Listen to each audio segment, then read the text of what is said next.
Rachel. Welcome or welcome back to my channel. Today I'm here to bring you guys a weekly reading vlog.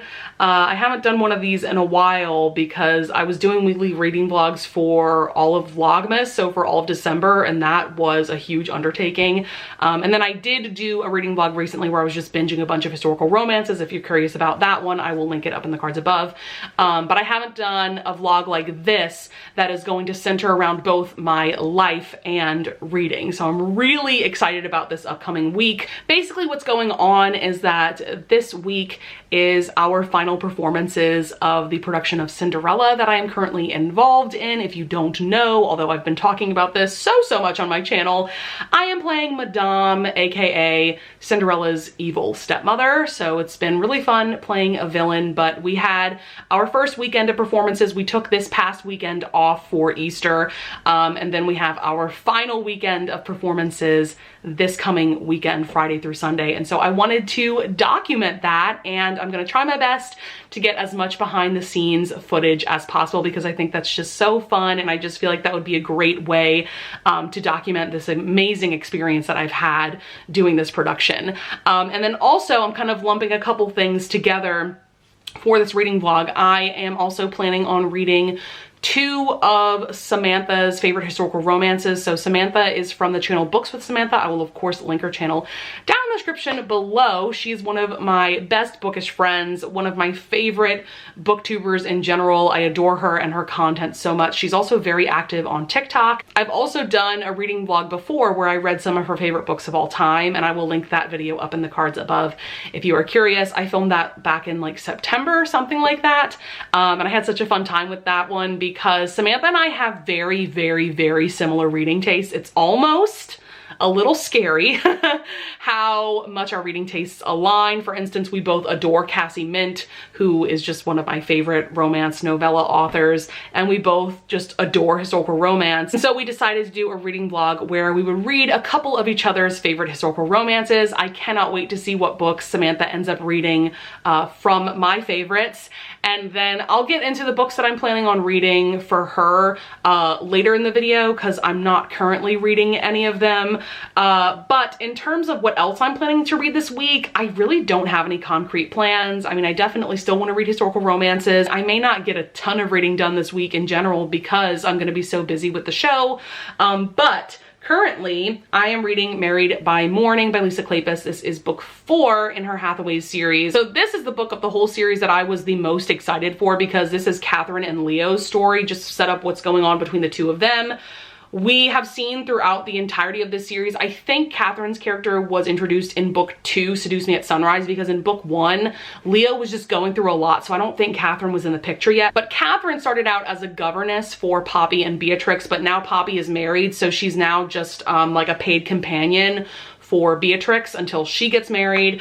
And then we have Leo, who is the only brother of the Hathaway family, and he is a rake with a capital R for sure. And so it's been really fun seeing the two of them go at it throughout the series because like I said, Leo is a rake and Catherine is just this buttoned up spinster and she wears spectacles. They are like the opposite of each other in every way.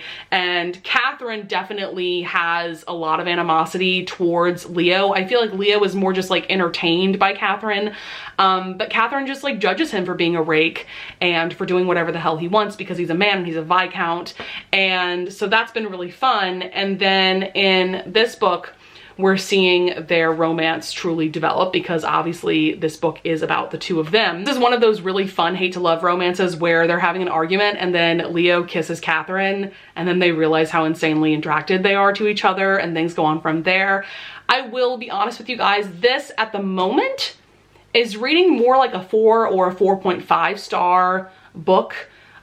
Which is unfortunate because I gave the first 3 books in this series 5 stars and I was the most excited for Cat and Leo's story. And the reason why I'm not loving it as much as I thought I would is because I do think the animosity between the two of them dissolved a little too quickly. Like I said, it was built up really well in the first 3 books of the series. And then really within the first like 100 pages of this book, we're seeing that they're not really arguing all that much anymore, which is a little disappointing for a hate to love romance, right? There's definitely parts of this story where they still argue with each other, but it's just not as fun as entertaining as what we saw in the earlier books of the series. I am still really loving their story though, because they both have things that have happened to them in their past that make them very reluctant to falling for each other.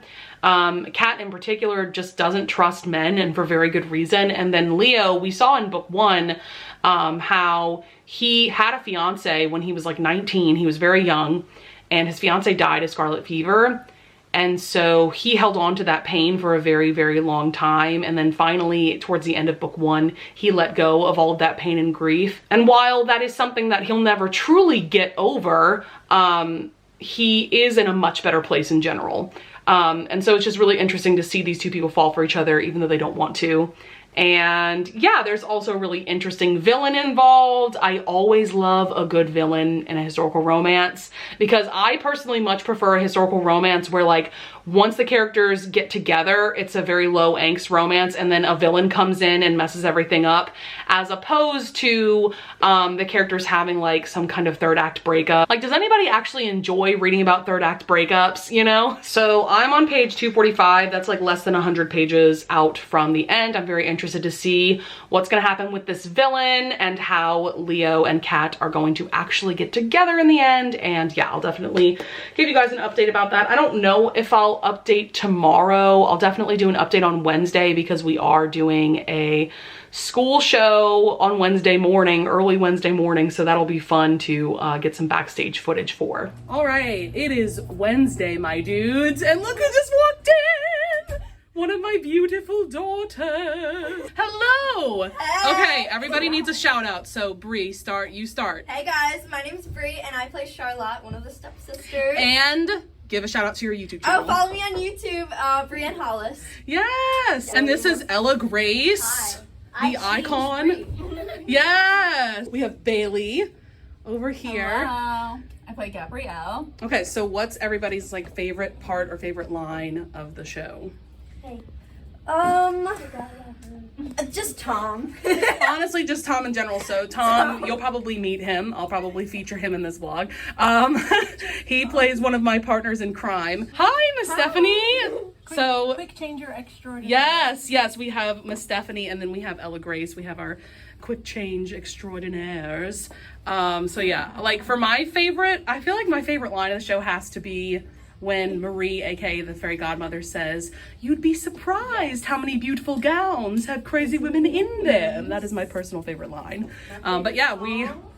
Ooh. 10 minutes ago reprise. It's so, yeah. So beautiful. It is so beautiful. It's like a magical moment in the show. And we're getting ready to do a school show today. We did one last Wednesday and that was interesting. So we'll see. To put it lightly, it was very, very interesting. And as you can see, we're all decked out in our wigs and our makeup and our costumes and all of that. Hello, we have some of our lovely ensemble members. If you guys want to just introduce yourselves, say your name, your favorite part of the show, that's totally fine. Who wants to go first? You want to go first, Sarah? I'm going first. Yep. I'm Sarah. My favorite part of the show is Stepsister's Lament. Oh, it's I love iconic. Yes. What about you, Sabra? I'm Sabra. My favorite part of the show is also Stepsister's Lament. Ooh.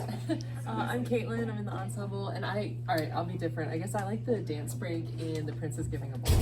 Yes, yes. Oh, Pursuit comes in close second because that's just so much fun. I just wish I was in it almost. Yeah. I like popping out of the Lauren, vlog. you want to come it's say so hello funny. to the vlog? Oh, What are we saying? So you can just introduce yourself and then like your favorite part of the show. Hello, my name is Lauren, and my favorite part of the show, let's see.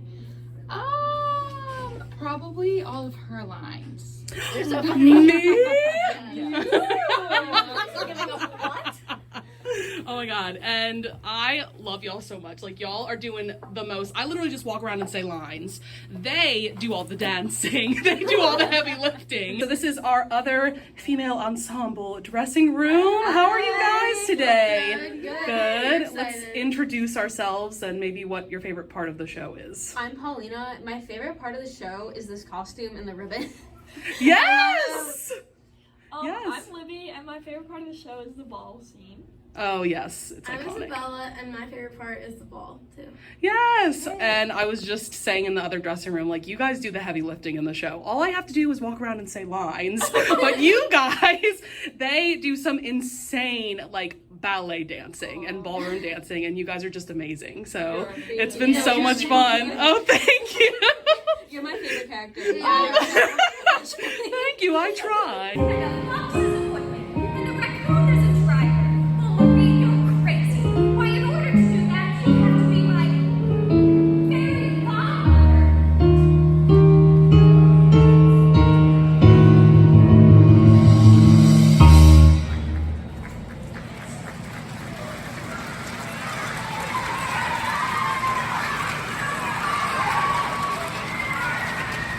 So there was a Girl, fire. there was a literal bush on fire, like this big, and Dennis is just conducting away.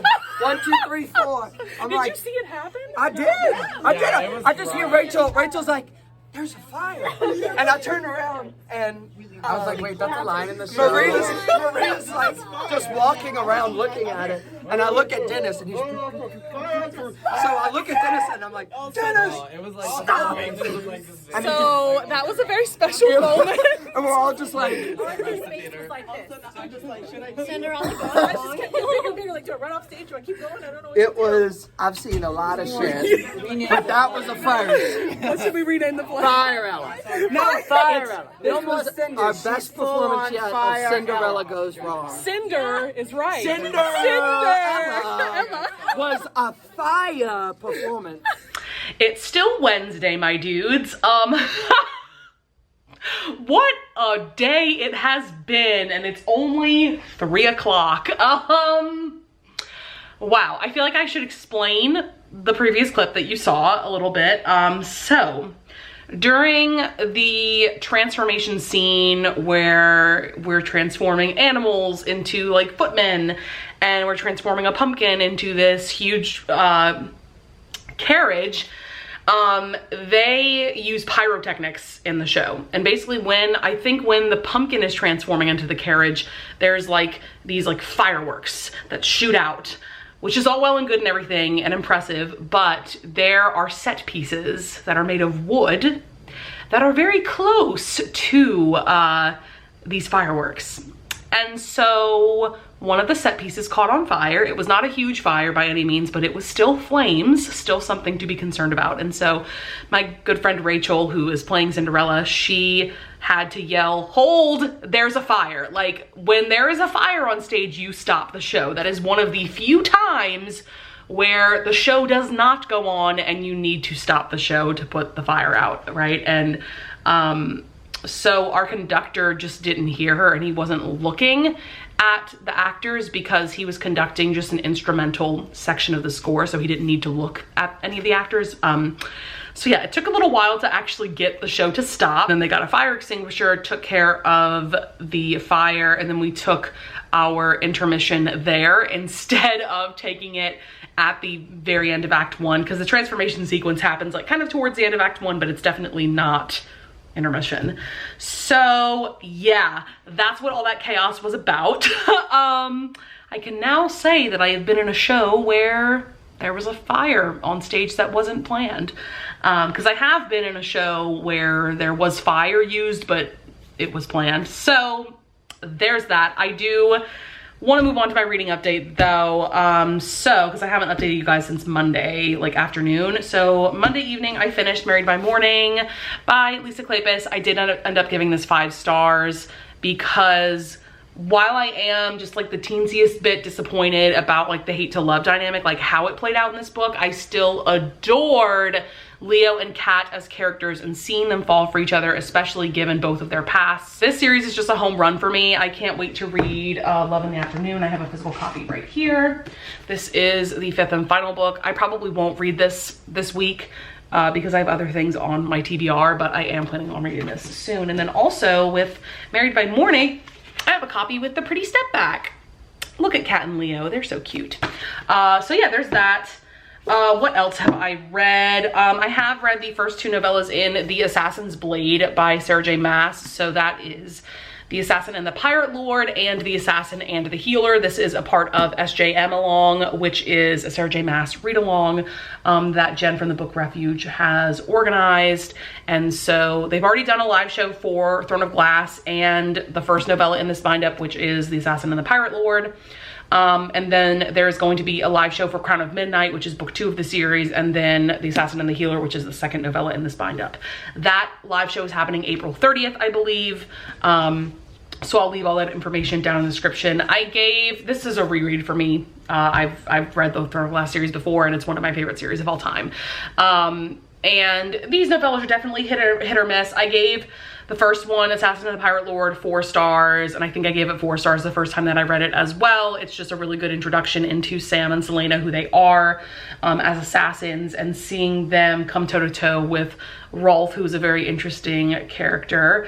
And then Assassin and the Healer, I gave that 3 stars. That one's fine. It's a good introduction into Irene or Irene. I'm not quite sure how to pronounce her name, but it's nothing all that special, so I gave it 3 stars. And then going forward, I know we're gonna read Air of Fire, and then the third novella in this bind-up is The Assassin in the Desert, so we'll read that novella and read Air of Fire for that next live show, which I am going to be a guest host on, which is really exciting. So we have that, and then I just started The Spitfire by Christy Caldwell. We are finally getting to one of the main points of this vlog, which is to read some of Samantha's favorite historical romances, right? So this is one of her absolute favorite historicals, and the premise sounds amazing. I'm like 15% of the way through, only a few chapters in, so I don't have much to say. But I like that these are older main characters. We have our hero Henry, he's an earl, and then we have our heroine Clara. Clara was a prostitute, a former sex worker, and I believe she was also, or she might presently be, a madam of a brothel. I'm not sure. She might not be in sex work anymore now that I'm thinking about it. But then, yeah, we have Henry, he's an earl. He is brutally attacked in St. Giles, which was a very dangerous part of London. Clara comes across him and takes him back to her place, and I'm at the part where she's still nursing him back to health because his injuries were really, really bad. And so it's really interesting to see these characters interact with each other, have conversations, because Henry's 42. I don't know yet quite how old Clara is, but she seems to be at least in her like early 30s because she's had some life experience for sure. And so Henry is definitely a very like starchy earl. He's not judgy or anything. It's just, you can tell that he is very innocent in a lot of ways, I guess. And obviously Clara isn't. And so, yeah, I'm pretty sure Henry's a virgin hero, which I adore that trope so much. So I'm gonna jump back into this. I might take a nap right now though, because I've been up since 7 a.m., which is very unusual for me, you know, for this school show. And like I said, it's already been quite a day. So I think I need to take a little rest, and then I'll jump back into the Spitfire. All right, happy Friday, everybody. I didn't feel the need to update you guys yesterday, so now I do have quite the reading update.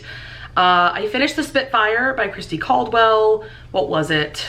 Maybe late Wednesday night into Thursday morning, because y'all know I'm a night owl. And I ended up giving this 3.5 stars. Unfortunately, it was not a home run for me. And there's a couple of big issues that I had with this book. For one thing, it really doesn't focus enough on Clara and Henry, our 2 main characters, like bonding and falling in love with each other. Instead, the book focuses a lot on this building conflict between the 2 of them. Basically, I'm not gonna really get into all of it, but basically, Henry, you know, he's an earl, he works in Parliament. He is basically responsible for Clara's new music hall closing down.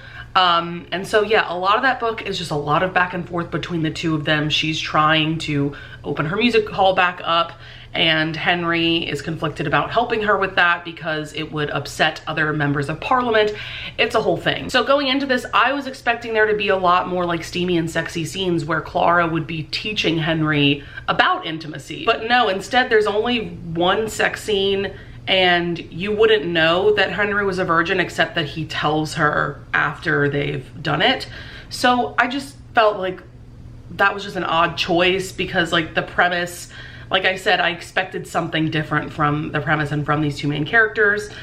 So I still think there were things that I enjoyed about this book, which is why I gave it 3.5 stars. I think there were some really great moments between Clara and Henry, but not enough for me to give this higher than, like I said, a 3.5 star rating. So then yesterday I decided to reread The Devil of Downtown, which is book 3 in Joanna Shupe's Uptown Girls series. This was the book that I was the most excited about rereading, especially because I had reread The Prince of Broadway, and the first time that I read this series, that was my favorite book of the series. And now I can tell you upon reread, this is definitely my favorite book. I think it is like objectively the best book of the series. And Jack Mulligan, our hero, is arguably my favorite Joanna Shupe hero, though it's really hard for me to pick between him and Kit from The Lady Gets Lucky, but they're two pretty different types of heroes. So we have Jack, our hero. He's essentially the kingpin of this criminal empire in New York City. And then we have Justine, who works for this legal aid organization that her older sister Mamie and her husband Frank run together. And specifically, Justine is really devoted to tracking down deadbeat husbands and fighting for fair working conditions. So her mission brings her face to face with Jack, and she's shocked to find that the man behind the criminal empire is considerably more charming and honorable than any other gentleman she knows. So I adore Jack with my heart and soul. I also really appreciate Justine. I do feel like she is the most relatable of Joanna Shupe's heroines, especially the heroines in this series, because Mamie and Florence, who are Justine's older sisters, they're definitely more extroverted, and I would say that they're definitely more troublemakers than Justine. Also, I just have to say, the spicy scenes in this, chef's kiss, I think they are some of the best scenes that Joanna Shupe has ever written. I am just obsessed with this couple and their story, and obviously I gave it 5 stars upon reread. I'm really glad that I reread the series, because it did make me change my mind about like what my ranking of the 3 books is. This one is definitely my favorite now, like I said. Highly recommend this entire series. So in terms of what I'm gonna read next, I think I'm gonna jump into the audiobook that I have for Ravished by Amanda Quick. I really don't know anything about this book, except I'm pretty sure it's a Beauty and the Beast retelling, which I am obsessed with Beauty and the Beast retellings in a historical romance setting. And I think also the heroine is an archaeologist, which is giving me vibes of A Week to Be Wicked by Tessa Dare. So I'm really excited about this one. This is the other favorite historical romance of Samantha's that I wanted to read this week. Unfortunately, I don't have access to the ebook, but I do have the audiobook, so I'll just start listening to that today when I'm just doing things around the house. And tonight we have a performance of Cinderella. This is our final weekend of performances. So we have tonight, Friday night, and then tomorrow night, Saturday, and then we have a final Sunday matinee. So once again, I definitely will be bringing you guys backstage. I'm also thinking of filming a time lapse of me getting my makeup and wig done. I feel like that would be really fun. So yeah, we'll just see what happens. I also want to get short clips from the show itself, and I'm gonna try to get one of my friends to maybe film short clips of things that I'm in, because I would like you guys to be able to see my character and what I'm doing with it and all of that. So yeah, I will see you guys later today.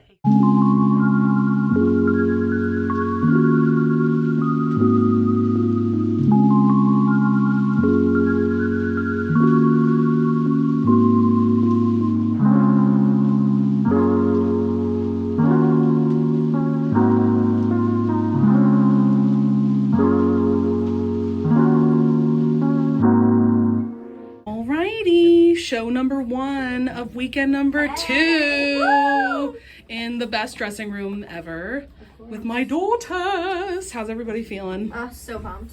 So pumped. I don't know, I feel weird.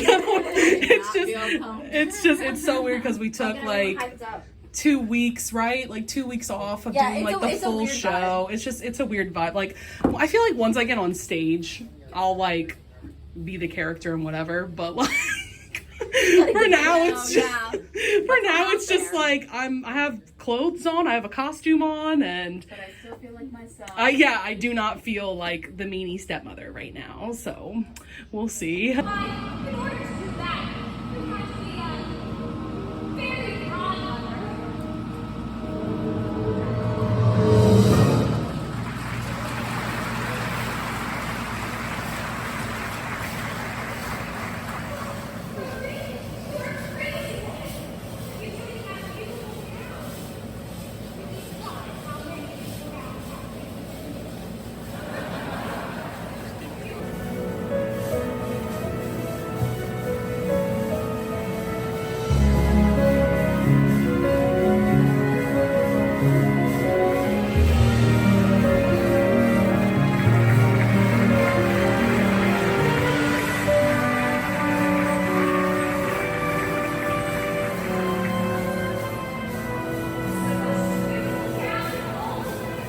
If you've gotten through Herbert and J. Edgar Hoover, everything else is a laugh.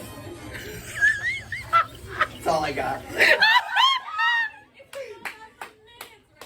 Oh my God. And that was my drunk Elaine. That was my drunk Elaine stretching. Oh my God, Now I I'm need dead. enough water. So it's intermission, and this is what I walk into. Like, I need a phone. Give me the phone. oh my God, yes, Amanda. I could do the whole song with this one. Oh my God, y'all are killing me. Karen. I get shit done. Yes. You gonna have Deceased. I asked for skim milk, not whole. Yeah. I can taste the difference. I'd like to propose a toast.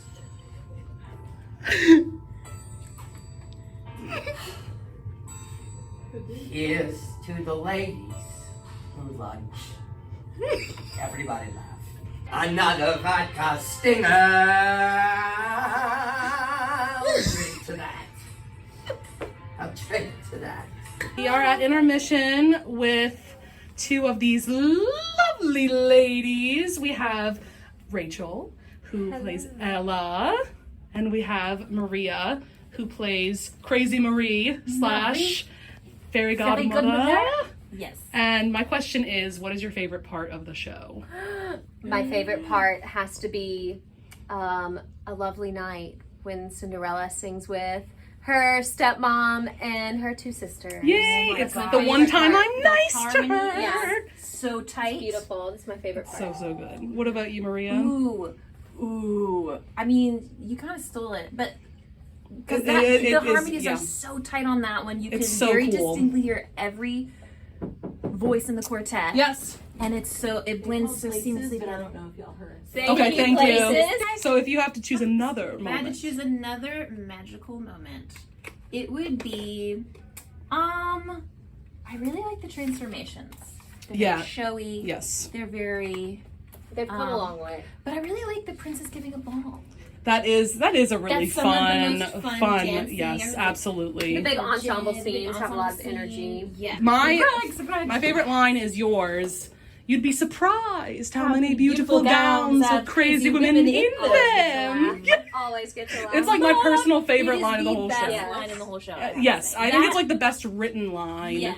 in That's the the whole- best funny one. I think Yes. the fairy godmother has a lot of really good. She Fairy really godmother and does. the stepmother have You really make me good- laugh so much.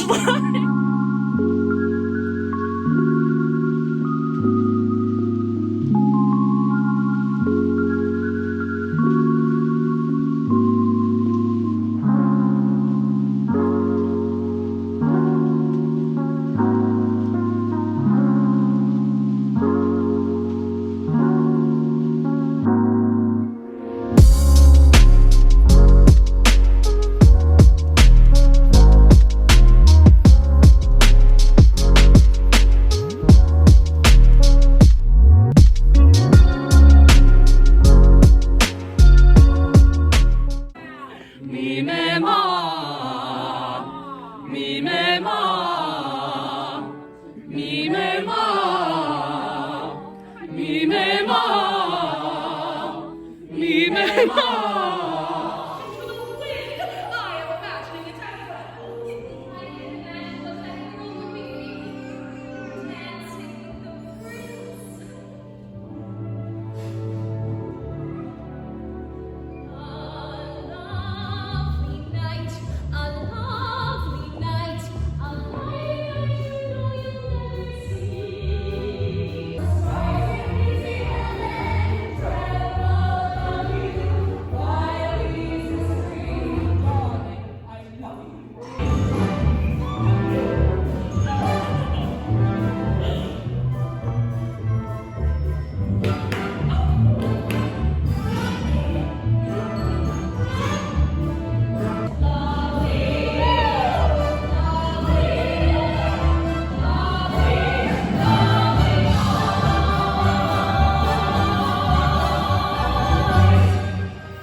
Hello, everyone. It is very, very late on Sunday. It's like 11:30. I have not done an update since Friday. I'm just now realizing that. Oops. It has been a very long day, a very long weekend. Yeah, so like today, I had to wake up super early after doing a show last night, of course. I had to wake up super early for a callback audition. I was called back for the role of Mrs. Banks in the Mary Poppins musical, the stage musical, at another theater, not the theater that I'm doing Cinderella at. So yeah, that was at 10 a.m. Then I had a little bit of time to just grab a quick lunch at McDonald's. And then my call time at the theater was noon. We had our final show at 2 p.m. today. It was really nice because my childhood best friend, her fiance, and her sister came to see me, and my boss and one of my coworkers came to see it as well. So that was just really cool to see them afterwards and talk to them a little bit about, you know, what they thought of the show and stuff. And then right after the show, I had to like quick come back here, changed into something a lot more comfortable because I was in like a dress and heels for the callback this morning. And then yeah, we had a cast party this evening, and so I went to that. And then I came back here around like 8:30-ish, something like that. And here we are. So yeah, oh, I have some book mail. I have some very exciting book mail. I got a physical ARC, meaning an advanced reader copy of Always Be My Duchess by Amelie Howard. Amelie Howard is an author that I have read from before. I have really enjoyed her work, but I'm assuming this is a completely different series from the series that I have read from her. This is being published by Forever Romance. My friend Dana, I'll link her Instagram down in the description. She works for Forever. And so she offered to send me a couple of ARCs, and of course I jumped at the chance. So I just skimmed the synopsis of this. By the way, this comes out July 12th. If you are curious, oof, my voice is tired, girl. Like I said, it's been a long weekend. But this is about Lysander. He's the stern Duke of Montcroix, something like that. And then we have Genevieve, or Neve, who is our heroine. She's an up-and-coming ballerina. Basically, Lysander needs money. And then Neve accidentally saves his life. He actually makes Neve an offer she would be a fool to refuse, act as his fake fiance in exchange for fortune enough to start over. So that sounds really, really good. Really excited about this. Thank you so much, Dana, for sending this my way. So let's talk about the book that I've been reading the last 3 days. Ravished by Amanda Quick. This is the other favorite historical romance of Samantha's that I wanted to read for this vlog. I think I mentioned this in my last update. I have the audiobook. I unfortunately didn't get a copy of the ebook in time to read it because I put it on hold for my library. It never came in time. So it is what it is. So I was just listening to the audiobook, and I think the audiobook is pretty good, by the way.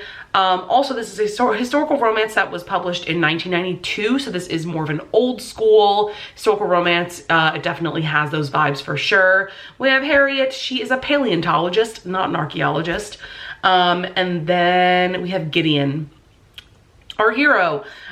He is scarred from a duel gone wrong. Basically, everyone believes him to be the Beast of Blackthorn Hall because he was engaged to this woman who became pregnant and then committed suicide. So everybody believes that the baby was his, and that he, not that he like forced her to commit suicide, but he definitely like led her on that path to suicide. And so yeah, everybody just thinks that he's like this terrible, awful man. Like I said, we have Harriet, and so basically there's a lot of stuff going on in this book other than the romance, but I'm not gonna get into all that. I'm too tired for that. But yeah, they essentially end up having a marriage of convenience. And what's really cool about this story is how passionate Harriet is about defending Gideon's honor, because like I said, everybody believes him to be this terrible man. So whenever they go to society events, like people are whispering about him, and people like openly confront Harriet about like why she would want to marry this man. And it's just really cool to see her like go to bat for him and really defend him. And she's just like a fierce heroine. She's pretty iconic. I liked Gideon. I didn't love him. I feel like he reads very much like a kind of typical old school historical romance hero. There's some things that he says to Harriet that I'm like, I don't love that. You know, things along the lines of, once I start, I can't stop, you know, in regards to like a steamy scene. And yeah, just things like that. I wasn't the biggest fan of his treatment of her sometimes. Like, it's not anything bad, like separate from the steamy scene thing that I mentioned. Like, it's not that he treats her horribly, it's just that like she treats him so well, and it's not until like towards the end that I feel like he meets her level in that way. So like, I don't know, it just like, he's just not my favorite. He's not my favorite hero by any means. I ended up giving this 4 stars, honestly maybe leaning towards like a 3.5 just because of the non-romance plot. I didn't really care about it, and it's featured quite a bit throughout the book. So I'm a little sad that like neither of the books that I read for this vlog, like specifically Samantha's favorites, like neither of them were home runs for me. It's just so weird because we usually have like a very similar reading taste. So it's very weird that I didn't love these books. But would I recommend Ravished? Definitely, especially if you are interested in old school historical romances. I think this is a good one to read. Yeah, I really don't have much more to say about that. So I'm gonna wrap up this vlog. I have no idea how long this vlog is gonna be. I have not edited a single clip for this video yet, which is very unlike me, but it's been a crazy week. I wanna thank you all for watching. I am just, my heart is so full from closing this production of Cinderella. It was truly such a fun experience to play the stepmother. It's always fun playing a villain. I love those roles so much. Like, character roles are my bread and butter. I love them so much. And I'm definitely gonna miss the cast so much. So if any of my castmates are watching this video, know that I love you and that I hope that we work together again soon. So that is going to be it for this video, guys. I would love it if you would leave a comment down below if you want to discuss any of the books that I brought up in this video, or if you want to give me recommendations or anything like that. Definitely leave a comment for me. I would also love it if you would leave a like and subscribe, and I thank you so much in advance if you do. And with all that being said, I will see you guys in the next video. Bye!